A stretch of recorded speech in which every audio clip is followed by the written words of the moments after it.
Баршаңызға сәлем. Шоколадты кекс дайындаймыз. Өте оңай дайындалады. Дәмін айтпағанда, ішкі текстурасының өзі осындай әдемі болып шығады. Сіздерге де жасауға кеңес етем. Ең алдымен ыдысқа 2 жұмыртқаны салып, үстіне 150 мл сүт, 80 мл сұйық май, 80 грамм қант қосып, жақсылап араластырамыз.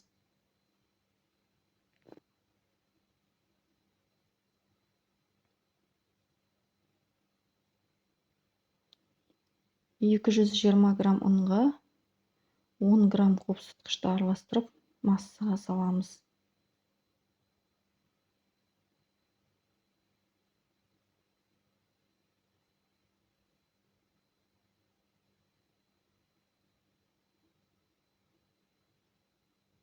Жақсылап араластырамыз. Үстіне 30 грамм какаоны саламыз.